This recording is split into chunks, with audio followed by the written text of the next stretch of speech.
Several that spoke English fairly well, and we talked with them. And this will be the trip, this is what happened after, it was happening already in Israel, when everyone went into a store, and people could figure out that I was a tourist, because I spoke Hebrew. But other times, and people would thank us for being there. They would just thank us for being there, and not giving up, and not going home, but coming anyway, and being brave enough to be there. And we didn't feel that way. We just kind of felt like we're there and we're tourists and we're walking around in a Fellini-esque, absurd comedy where we're the tourists and you guys are fighting a war. What's wrong with this picture? So to walk through that kind of absurd, theater of the absurd was almost like being in mental quicksand. But in any case, these guys are setting up, and one of them was ultra-Orthodox. He had 6 kids. He was older than he needed to be in the reserves anymore. And he called up and said, "You're not going without me." And this is not unusual. When Israel calls up reserves, they usually have 115% show-up rate. That means that people volunteer to show up who haven't been called. And so you're not going without me. I have to tell you how united the country is over there on this issue. Basically, Haaretz is it's a really wonderful, well-written paper. It's a very left-wing political paper, but I don't know very left-wing. I mean, it's a left-wing paper. Sometimes it looks, one way, and sometimes it looks another, but then they're more likely to consider other self-critical points of view and include the op-ed columns of non-Jewish political leaders from around the world, including Arabs, and so it's a very much more self-critical newspaper than, let's say, Yisrael Hayom, which is a Sheldon Adelson paper. It's kind of like a Fox News version of News for Israel on print. And then you have Yediot Ahronoth, which is like a New York Daily World, with just screaming headlines and all kinds of, so there's all kinds of stuff going on over there. But everybody, as far as I can tell, there have been peace demonstrations, but they've been minuscule. Usually when there's a peace demonstration downtown Tel Aviv, it's got 100,000 people or more. And they're not getting more than a couple hundred. The country is pretty united on this. And it's really interesting because the world is also united in 2 different ways. The Western world is united that Israel sucks big. We're moral monsters because we have no compassion for the dying, bleeding Palestinian babies. Then you have the traditional Arab powers, Saudi Arabia, Jordan, Egypt, and they are backing the Israelis, and sometimes even openly, because they want to get rid of political Islam, because that's the biggest threat that they're facing.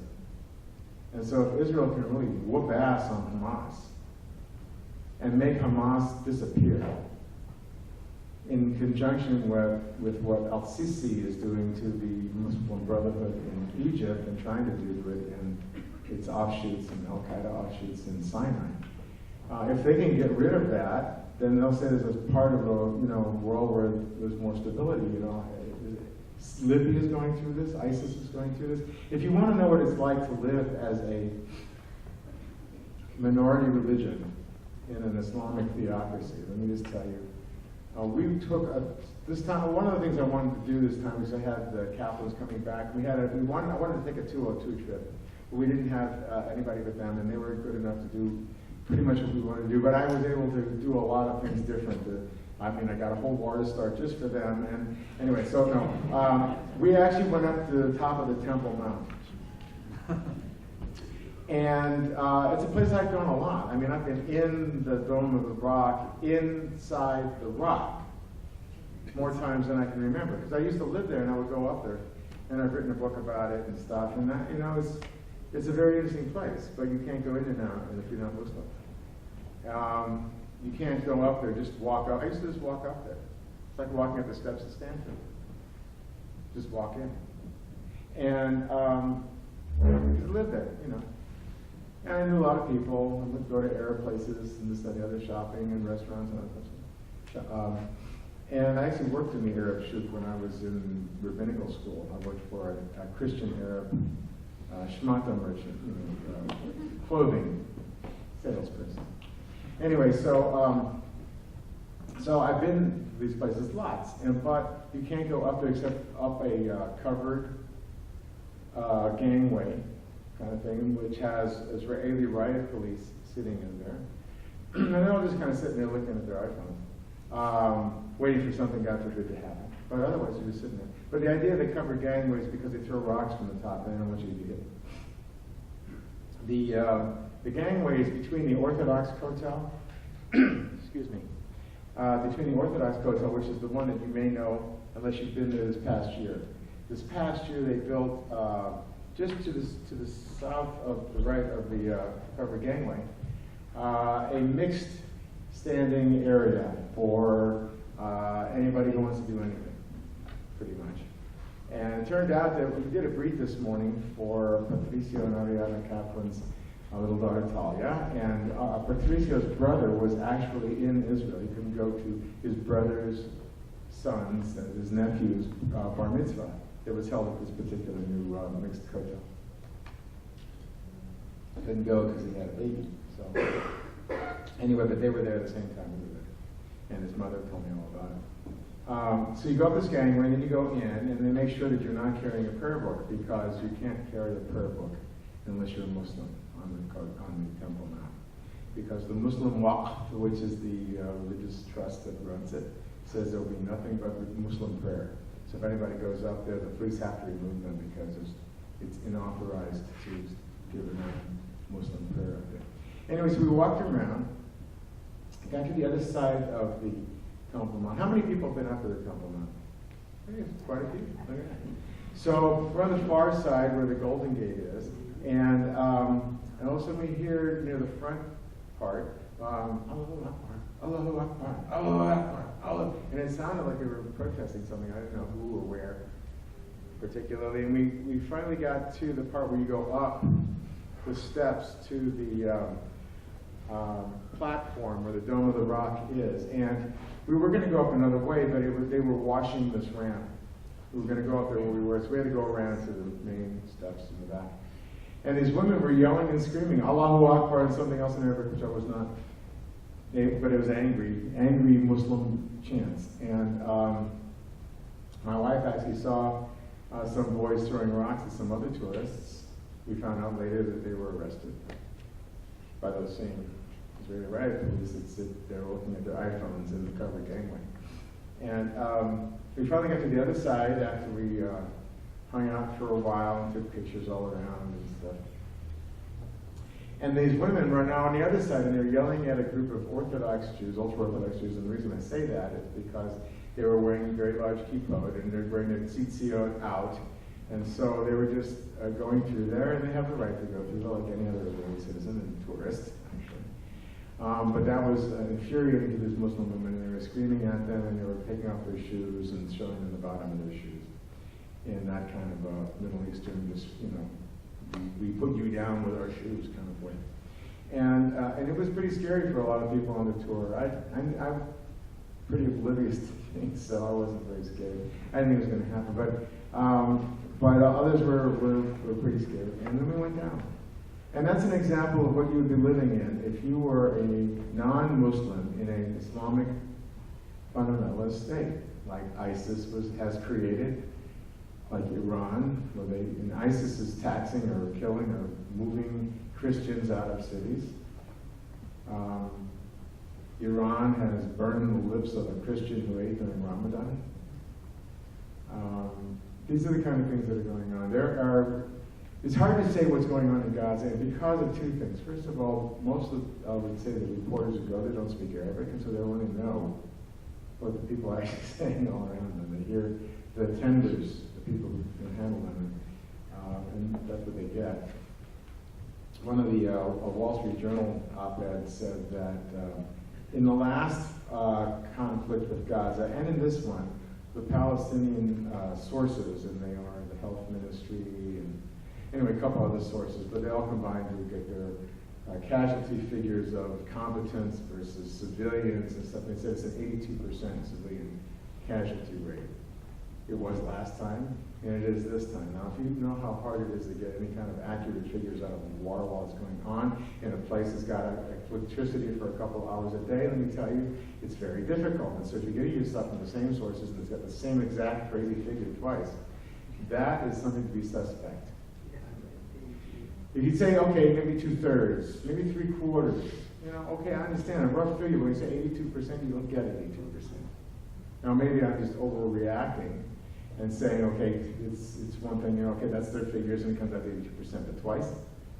Anyway, these are the kind of things that it's difficult. So we find some of the reporters who are leaving Gaza saying, now that I can talk openly, freely, without fear of being shot.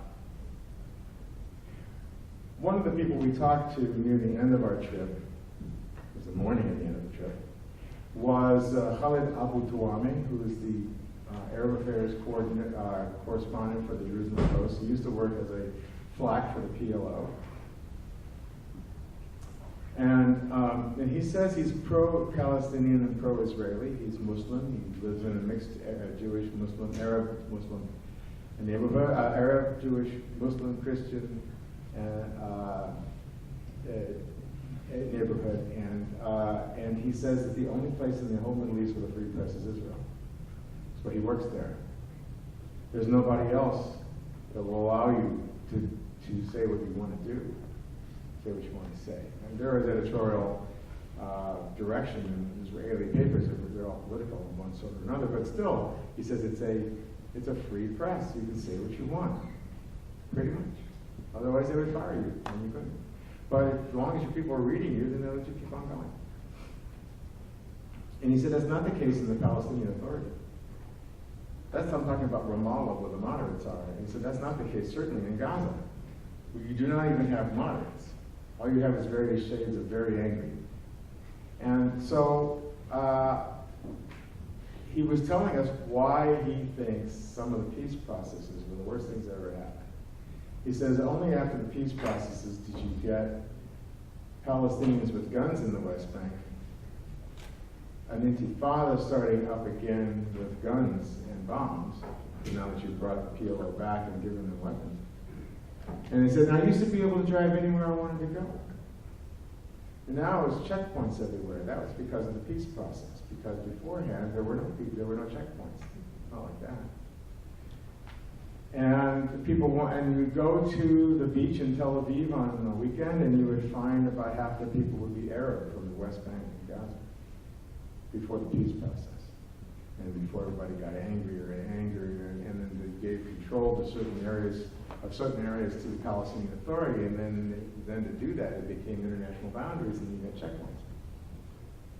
So for people like me who've been involved in two-state solution type stuff for a long time, it makes you feel kind of funny and stupid in some respects and angry in others to think that some of the stuff that you really wanted to do with the best of intentions to set up situations where people could actually learn to create their own country and live together has turned into such a bunch of angry, walled-off neighborhoods that nobody can get around it anymore. And that's depressing. Many of you who know me as a person who's been a long-time supporter of many liberal. By the way, I give to all kinds of causes. I'm from AIPAC to the Gush Etzion Fund to New Israel Fund. I don't give to J Street. Another conversation. But Rabbis for Human Rights is out there every time that they want to take some Israeli organization wants to pick up an olive tree or demolish a home out there. I agree with it. So I do basically the same. The ACLU on one side of Israel, and I do settlement organizations on the other side, and medical organizations. Two of them in particular. One is Zaka, which picks up body parts of victims, and the other one, and they do that around the world, by the way. And the other is Hatzalah, which means rescue. And I do Hatzalah. I support them for a couple of reasons, because they're out there, like Magen David Adom, whom I also support. But last tour, not this past one, 2 times ago, we always go up on these rooftops in the old city of Jerusalem, the Jewish border, between the Jewish and the Muslim border. And there used to be a lot of rooftops, pretty much contiguously across the city, but things have changed. Anyways, this is one of the few places where you can actually get an idea of what the old world city used to look like, with contiguous rooftops and lots of very cave-like streets. And I went down that, and I slipped, and I smacked my hand on the ground 2 times ago, and I got a real hematoma, basically this big swelling. And I don't just feel right, but it hurt like hell. So I went down the steps, and I wanted to see if I could find a place to fix my hand. And there was a guy that had a Hatzalah rescue motorcycle, and he's an ultra-Orthodox guy with tzitzit everywhere, and 5 or 10 tzitzit in every ear. And he had big kippah, and he had all the stuff he needed. He put it on my hand, and he fixed my hand. So I give it Hatzalah ever since. That's how tzedakah works, right? Sometimes you stumble into it, literally. But in any case, we were up there, and as we were up there on the roofs, all of a sudden it was time for afternoon prayers, and 3 different muezzins began to scream, Sahadu Allah, Ya Allah, Ya Allah, wa Muhammad Rasulullah, Sahadu Allah. Anyway, so that's going on. It's going on these, it's kind of like a rock concert, because they really have these huge speakers now. They didn't used to.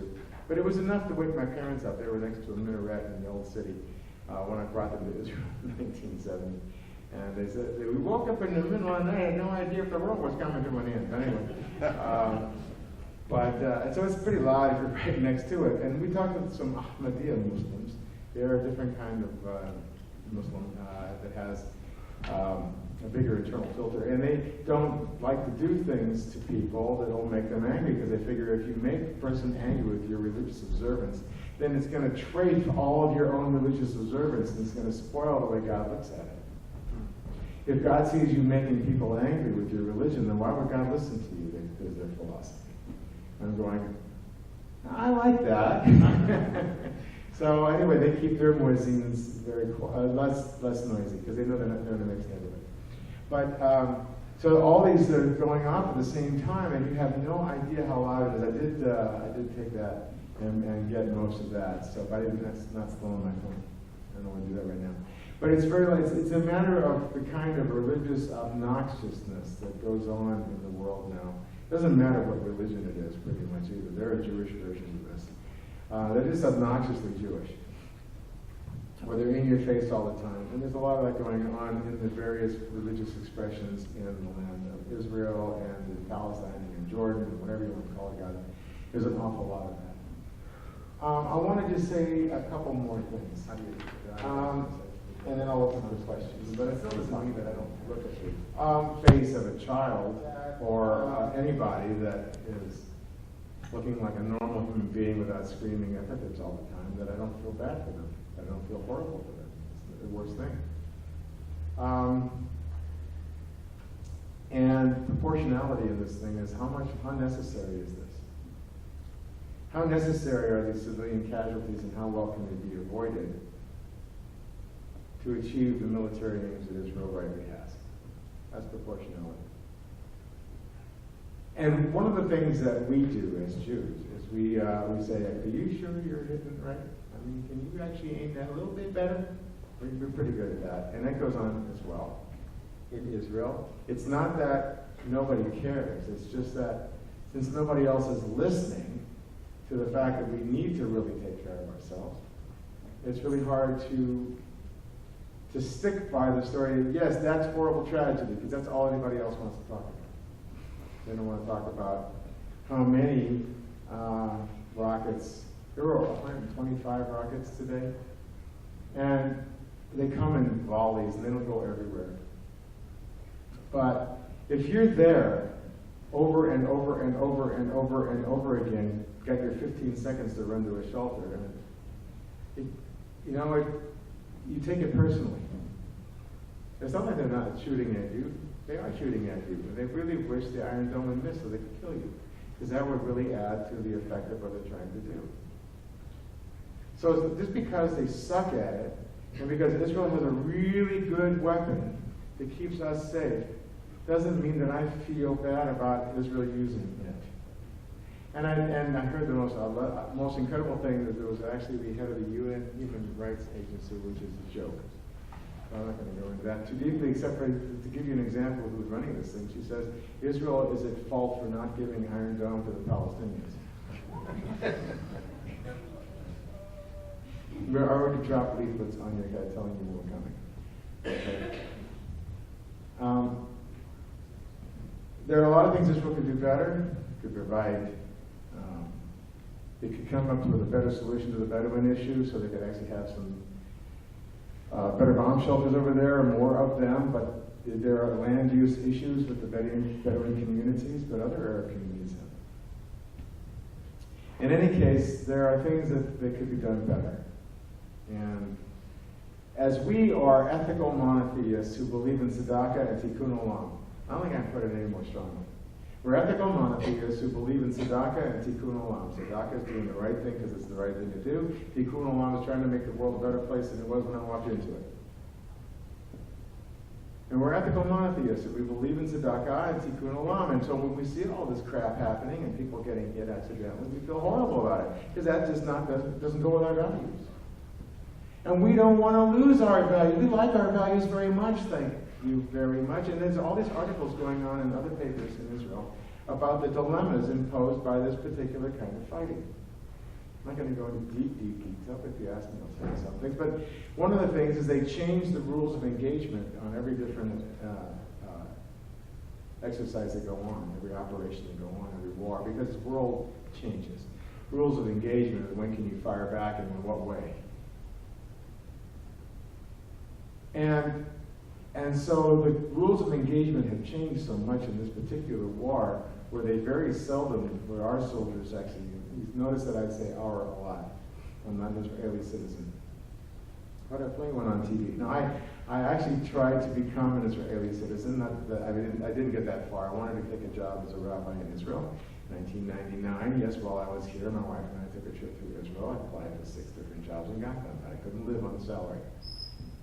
My wife was a lawyer, and she would have taken 2 years at least to get her Hebrew up to mine, much less to be able to be a lawyer in Israel, and then had to do a 2-year legal stage, internship type thing, and so it would be anywhere between 4 and 5 years before she could make a shekel, and I would be making not a whole lot of shekels and taking 4 kids into poverty wages. So I decided not to do it, but not because I didn't want to move there. And if I had had a chance to continue on in Israel, for rabbinical school after my first year, but there wasn't a program for America at the time, I would have stayed.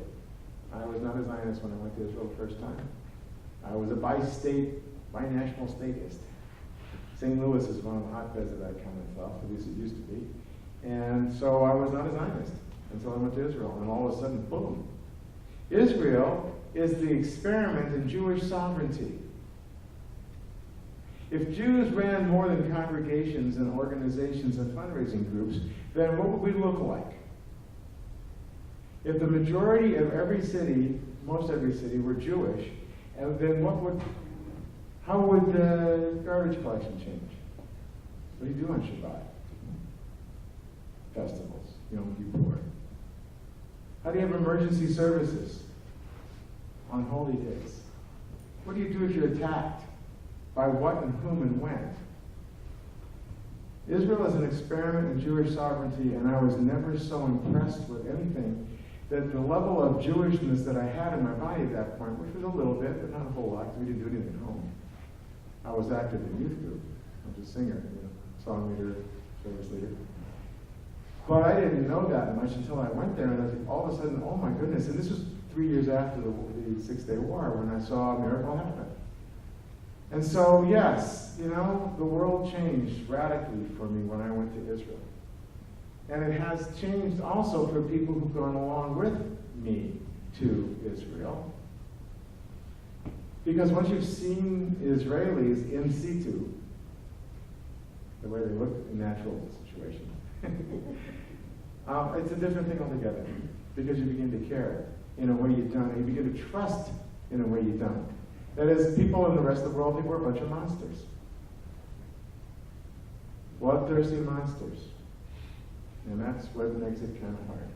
Anyway, I told you I have friends on the front line, but it's one of the things in the back there says with those missiles, the entire country is the front line. But there's some that have guns in their hands and they're sitting in tanks and planes. And some just on the ground.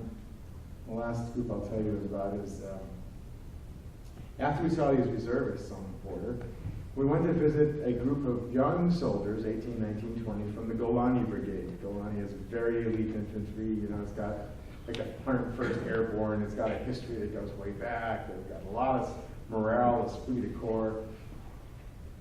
And they were young, and we gave them T-shirts and stuff like that. And we found out they were leaving in 2 hours to go to the front line in Gaza. And it was really interesting. And people were going, I can't believe these boys are going to the front line. And all of a sudden they knew it was people who were in the front line. They could see their faces because they'd just been talking with them. And as we went back from northern Israel toward Tel Aviv, we passed tanks on tank movers and armored personnel carriers on these same kind of trailers, and military bulldozers and artillery pieces, and trucks and trucks and trucks of soldiers going to the front line.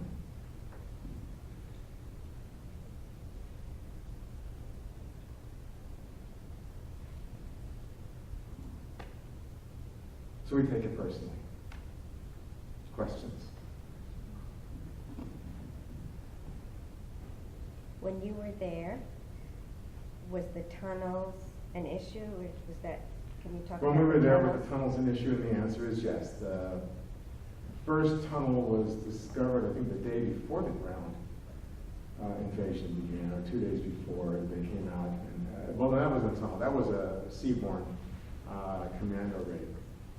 But then they started coming out of tunnels a couple days later, right at the beginning. As a matter of fact, the first 5 kids killed together in a big group were from the Golani Brigade. They were in an armored personnel carrier from 1967 that had been given by the United States back in 1967. It was obsolete and it was not as well armored as the rest, and they ran over an improvised explosive device and blew them all up.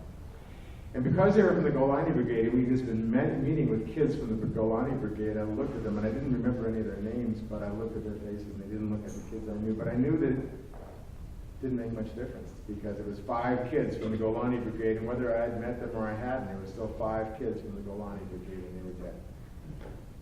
Another question? Yeah, Avi.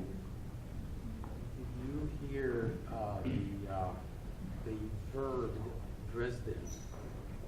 You hear that? Because Yeah. if there was no Iron Dome, Gaza would be Dresden. So Avi's mentioned the concept of Dresden, which was a firebombing of a city in Germany during World War II that did not have a whole lot of defense industry in it. And I forget, 100,000, 80,000 people died in a firestorm. There was a lot of people burned up for not a whole lot of military value. And look, there is a lot of comparison to other armies and what they do and do not do in terms of alerting civilians of the coming, and in terms of actually being out in the wild west countryside of Afghanistan and still hitting 20 people at a wedding or whatever, you know what I mean? So there's all kinds of allusions to how well and how poorly you can assassinate people with rockets from drones and airplanes and tanks and artillery and whatever you do. And so there's been going on. And the question of whether or not this is worth our participating in that, or whether or not other nations participate in it is. Let me just say one thing. Use this as my own personal segue, which is obviously not going to be an answer to your question, but I wanted to say that we're losing the publicity war. Israel almost always loses the PR war.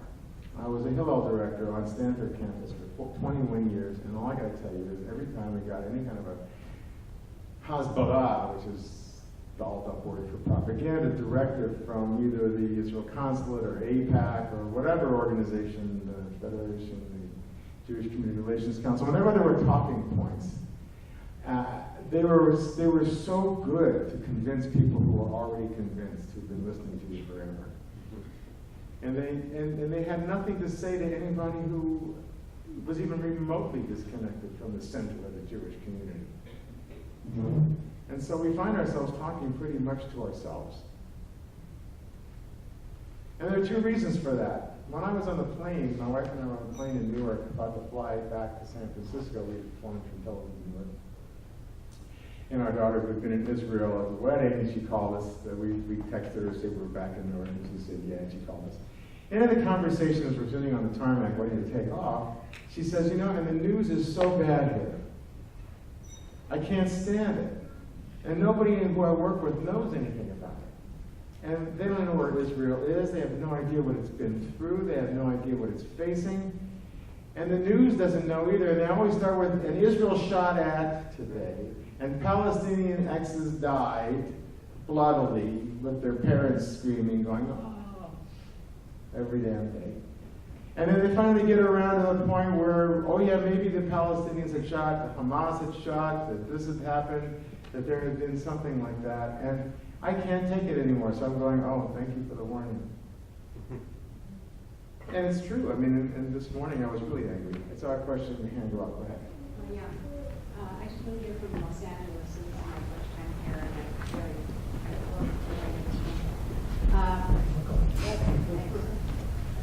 you know, there's the who, what, where, why, when, you know, Palestinians, Israelis, the surface story, like a comic book.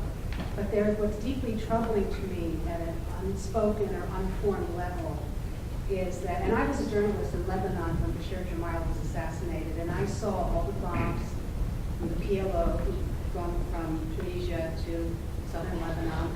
They were all nicely organized under Red Crescent boxes in schools, in hospitals, same thing.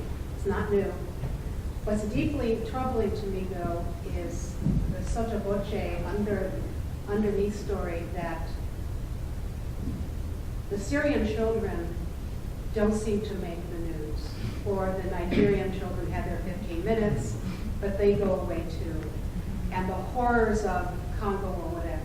But if it's Muslim children, there are plenty of being brutalized. No, it's not Muslim children. So They're the Palestinian right. Muslim children. So the uniqueness of the pedestal of the Palestinian children, to me, as a daughter of Holocaust survivors, what makes me feel sick in the morning, or sick when I turn on even the McNeil Lehrer News Hour now, which is really troubling me, is that it's got to do with Israel. It's got to do with, in my mind, some level of anti-Semitism, because there are children bleeding and dying everywhere, but not by Jewish hands.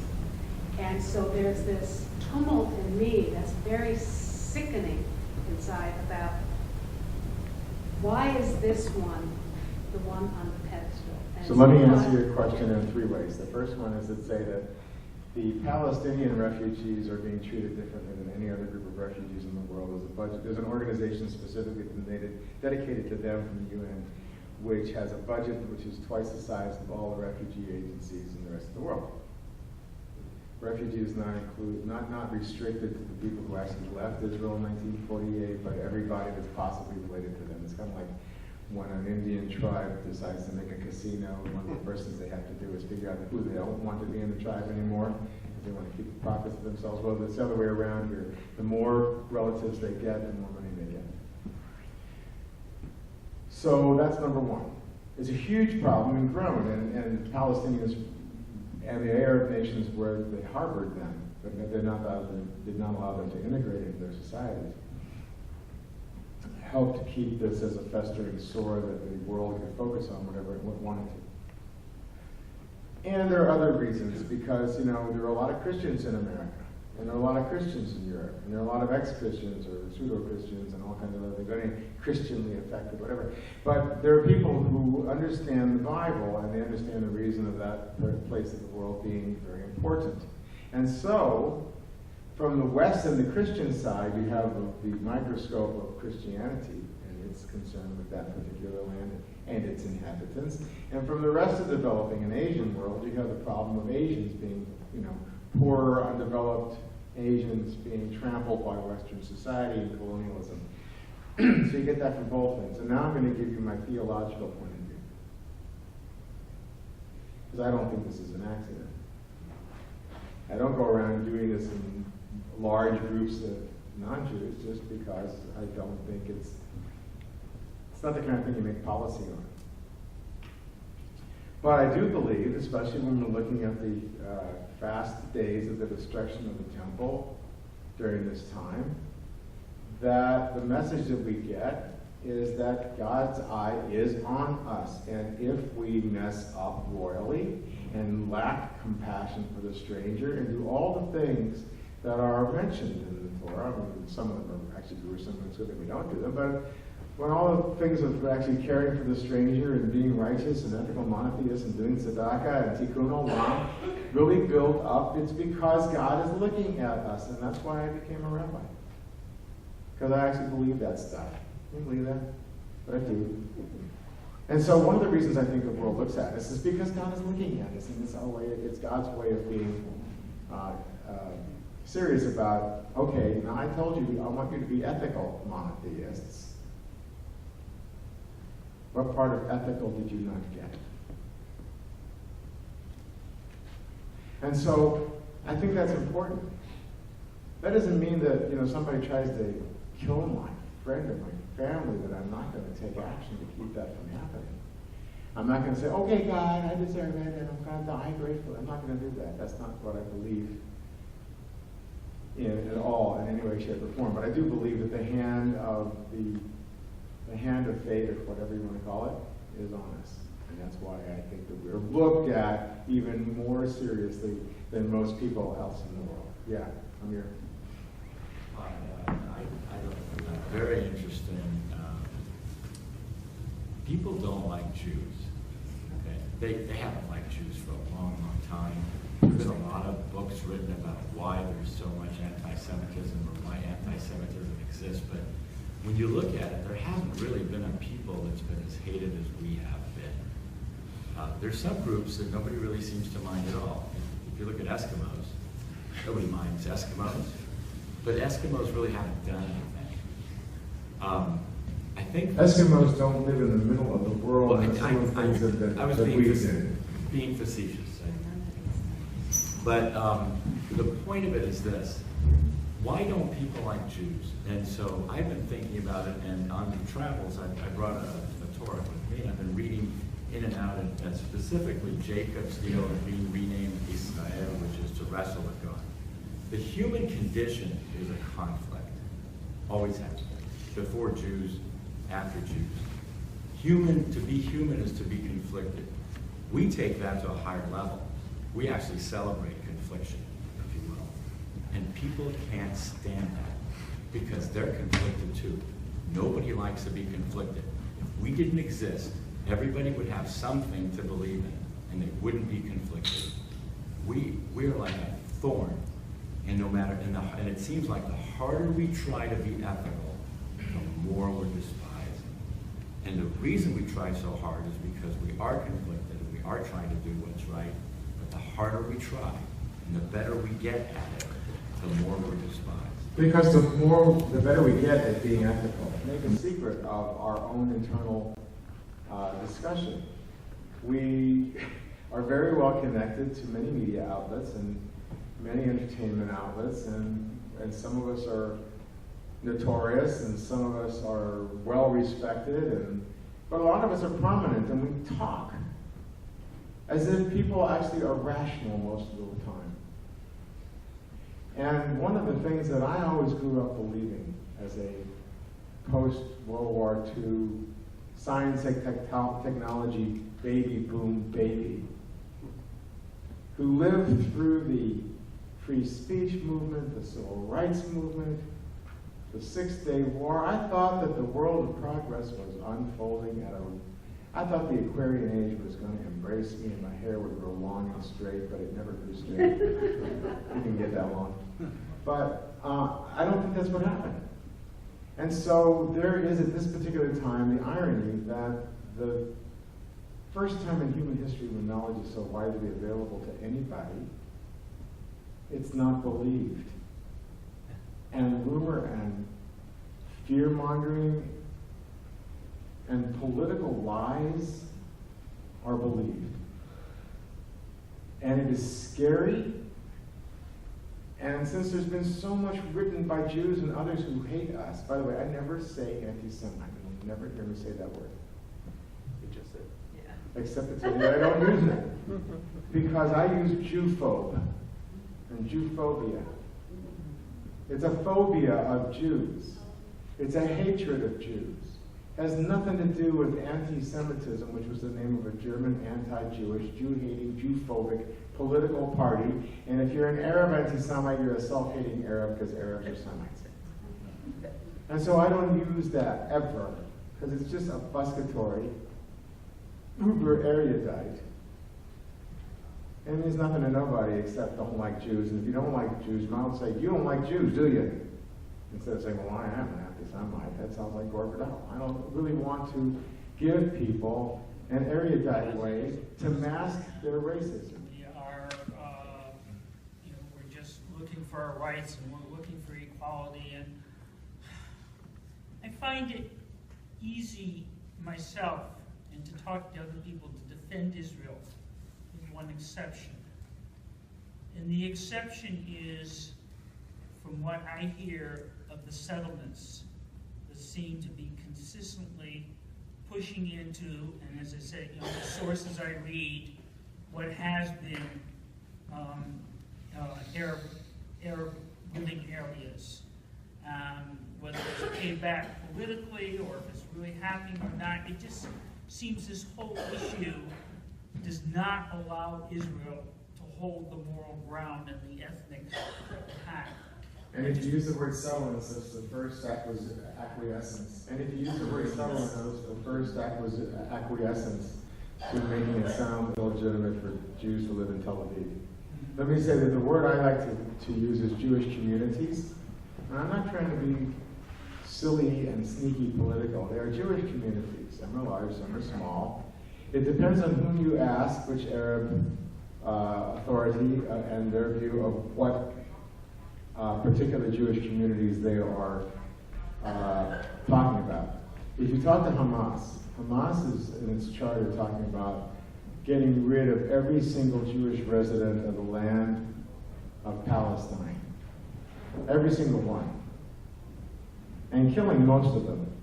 There's a part of it, chapter 11 in there, which is, if there's a Jew behind a tree will call out, kill the Jew, kind of thing. The rock will call out, kill the Jew, go get him. And there's a part where it says the entire country should be a waqf. There should be no Jewish sovereignty anywhere. So the concept of a Jewish community or quote-unquote settlement, according to the Hamas charter, is Tel Aviv, Haifa, Beersheba, Rehovot, Jerusalem. If all of you remember, how did Jews acquire land before 1947 in that land? They bought it. And after 1947, when the United Nations developed a partition plan of a Jewish state and an Arab state, then there was conflict, and they were fighting, and there were people leaving and pushing each other out.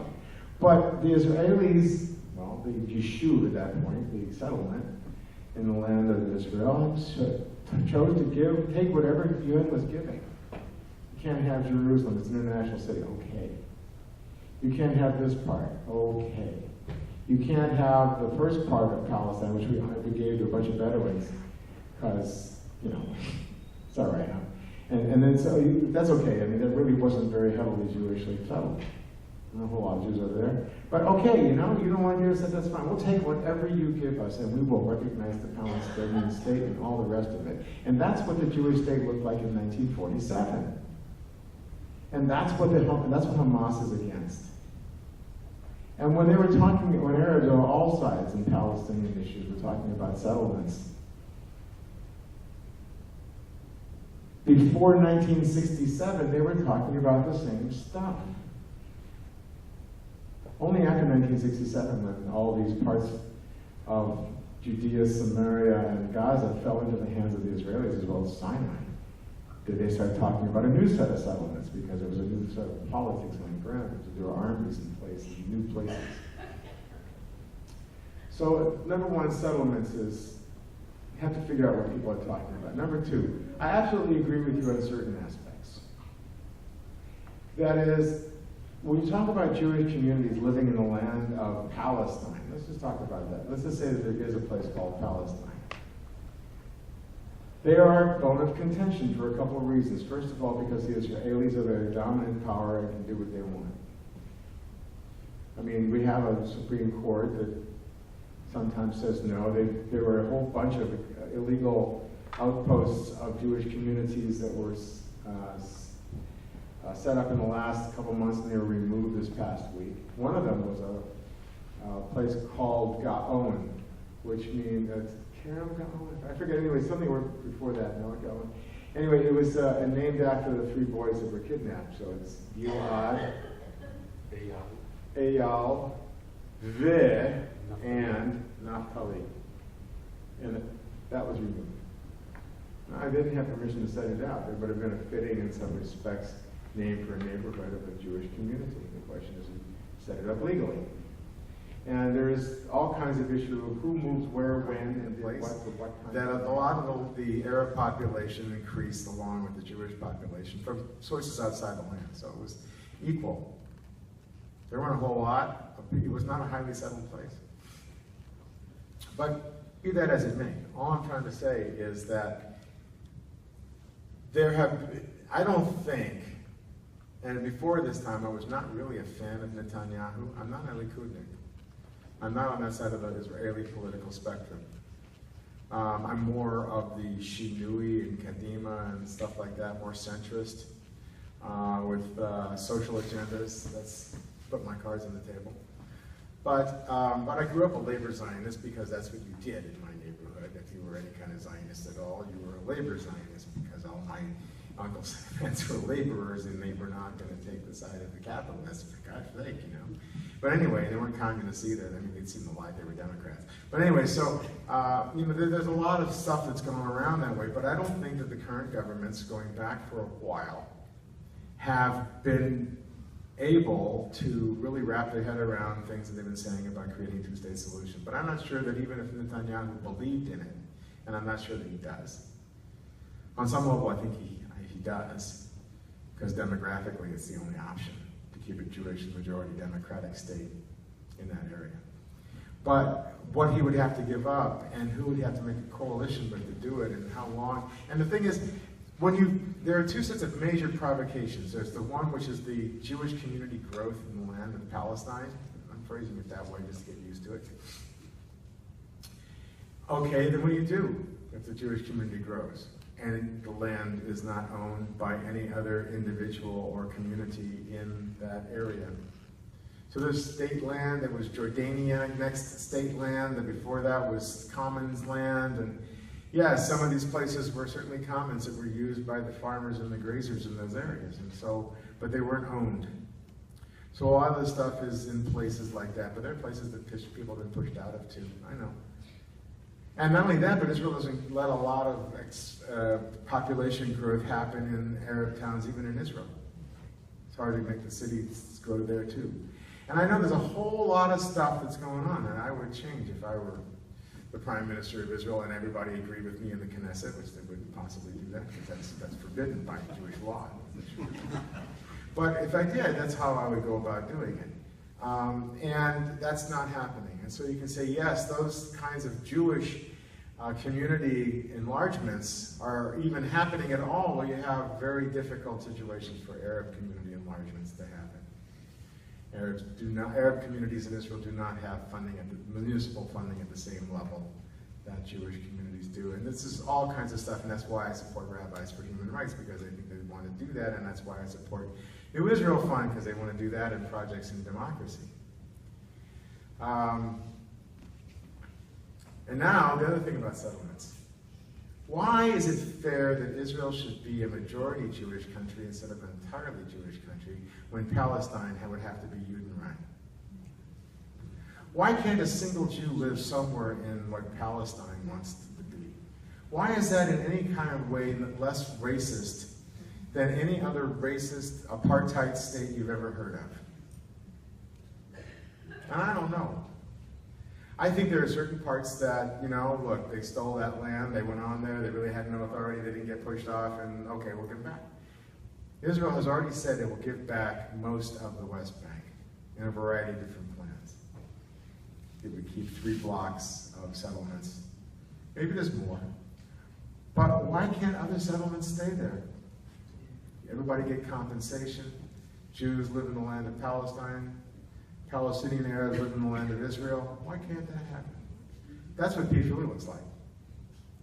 You don't have to get rid of every single Muslim out of Bosnia to make that work. Even as badly as it works, but it's working better. You don't have a mass expulsion of Catholics from Northern Ireland. You have to make it work somehow. So anyway, settlements is a big question. First, from the vocabulary, is calling it settlements and not knowing what people are talking about. So when you hear somebody say those settlements, ask them which ones they're talking about. And if they don't get around to asking about Tel Aviv, then ask them specifically, what do you think about Tel Aviv? You call that a settlement? Really? And see if they actually will answer you. And if they do, then there's somebody you can talk to. And then the issue is what happens on Jewish communities expanding under Jewish-controlled areas, where Palestinian Arabs really don't have much of a way of trying to intercede, and what happens with Jewish communities in the land of Israel, where they are citizens, Arab citizens, and they're not getting as much as they should get to. All of these things are in the discussion of settlements, but I call them Jewish communities, because that's not a politically charged term. Other questions? Wait a second, see if anybody else. Yeah. Thomas Friedman had a good article today in the New York Times people may have read. He's written about things in the past. But how do you empower a moderate Palestinian, Abbas, how do you incorporate? That's a really tough question. One of the things that was supposed to have happened in the Oslo Accords was that Palestinians were supposed to stop teaching contempt. On the other hand, there's been more and more and more contempt in all the Palestinian state-sponsored media and educational materials and systems and entertainment for their own sake. And I mean, basically, if you think of how bad it sounded in Tortosa in 1422, it's about as bad today in Palestinian materials too. The Catholic Church did not say anything worse about us than the Muslims are saying about us today, and in pretty much the same language, because the Muslims learned it from the Catholics. They just read the historical account and republished it. And they take the, anyway, so how do you encourage them? I believe in an organization called One Voice, which has 300,000 Israeli Jews and 300,000 Palestinian Arabs and Christians and Muslims in Gaza as well, who are trying to go for a two-state solution on peace and justice and the kind of rational discussions that we've been talking about before. And there are other groups that do this. There were 10 or 15 Palestinians and Israeli Jews meeting in Washington, D.C. on a leadership. There are all kinds of these leadership things where they try to get people to really encounter each other. And there are a lot of Jews and Arabs who are trying to do stuff, and I brought one of the Arabs to services the last week in June. And I'm hoping to co-lead a trip to Israel with him and some other Muslims. Danielle and I, Pastor Danielle and Pastor Kevin from Spark Church, and they're talking about leading a tour, and we're talking about bringing my Muslim friend too. Not this coming year, it takes a while to put something like that together. But we want to try to do that. Possibly next June. I am leading a tour to Jewish Eastern Europe to look at Western European feelings then and now. I mean, Eastern European feelings then and now about us. It's Poland and Czech Republic and Hungary. How do you find moderate Arabs and moderate Muslims? And the answer is you just have to keep looking, number one. There are organizations like One Voice and others that support them. New Israel Fund is one of them. It does a lot of coexistence programs, and political things. These are collectively called left wing. But I feel that I've got two wings, and if I put too much muscle on one wing, then I may just fall over on the wrong side. So I try to keep a centrist position and empower all kinds of people who will talk to each other. Some people say I'm a cockeyed optimist. I just figure I want to have put my energy where it might have made some good. Because I know that talking to myself and us talking to ourselves only is just not going to make a whole lot of difference. So, but you have to be honest, and you have to learn and find places where you can be honest. One of the things that I'm going to be doing this coming year is actually teaching a class in the history of Western and Jewish philosophy at Keilah Jewish High School. And I'm trying to figure out how to organize the class. And so one of the things that I figure is probably the most ridiculous and foolish things I could possibly do, so I probably will do it, I don't know, is to try to give the class the idea to solve the Israeli-Palestinian problem through philosophy. That is, you have to figure out how you evaluate evidence, what the history is, what the facts are, what your political philosophy is, what do you think reality is. You know, all these different kind of things. Where is the mind? What are you looking at? I don't know. It's one of those kind of things. I always think that people learn better if they have to learn in a hurry, frantically, because people are dying. So it might increase the odds. Han, I'll give you the last question, which I'm not going to answer. It doesn't really matter what the question is, because I don't really know. I'm not conducting the war. By the way, there's a big question in Israel whether it should be called a mitzvah, which is an operation, or a sale in a mall, or a milchama, which is a war. And if it's a war, then people down south who've had their crops and factories messed up will get more compensation from the national insurance than if it's only an operation. So there's a big economic impetus to change that. By the way, you know how when things happen here, it's wall-to-wall news all the time. So it's like that in Israel too. I don't know. I haven't been there for 2 weeks, so maybe it's calming down a little bit. But I was, and my poor wife, you know, she speaks Hebrew, but she's not as fluent as I am. And I would turn on the television first thing in the morning and listen to the Israeli talking heads. And all of we got back from the trip, and it would be on, you know, and I'd be reading a couple of Israeli papers, and it's like, she's reading, you know, on her iPhone. But it's just, Ellen and I were talking about this. We keep watching the news as if something's going to change, as something's going to get better.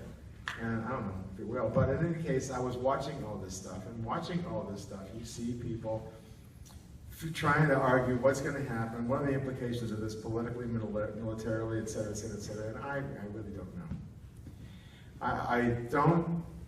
My only goals for this operation are that there not be any usable rockets left.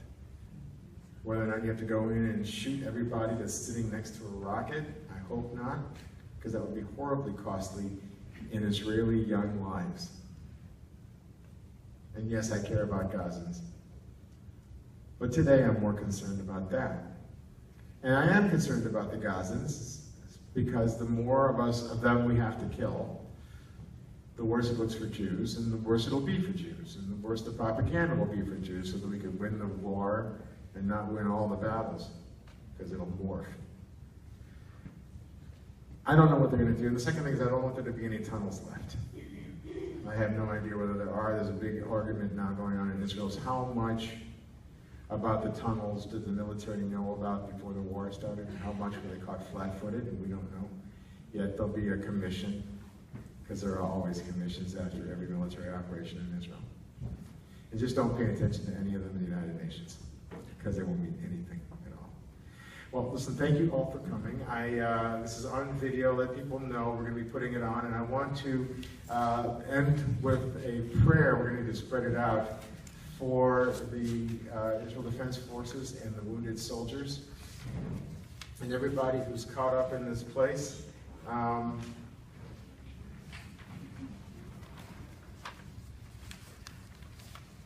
we're doing this, think of all the people who are ill. I just want to mention Ty Powell just had a heart problem. He's in the Stanford Hospital. So those of you who saw him this morning in services, he's there. I talked to him. Is everybody near a... I know, we have 40, and I don't have people we have here tonight.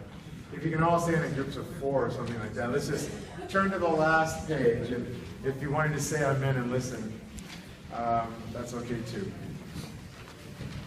Those who have, join with me.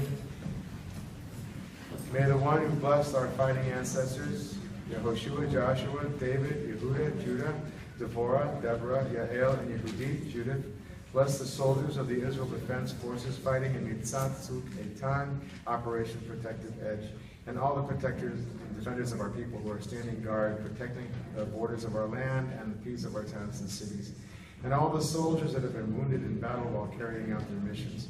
May the Holy Blessed One protect and rescue our daughters and sons in uniform from every trouble and distress and from every plague and illness. May God bless their every endeavor. May the Holy One support and strengthen the wounded soldiers of the IDF with patience and courage. Bring them to the spirit of healing completely and protect all our troops as it is written. And this goes to the whole world. May they'll beat their swords into plowshares, their spears into pruning hooks. Nation will not raise sword against nation, nor will they learn war anymore. May everyone sit under their great pine and fig tree, living in peace and unafraid. And let us say, Amen. Amen.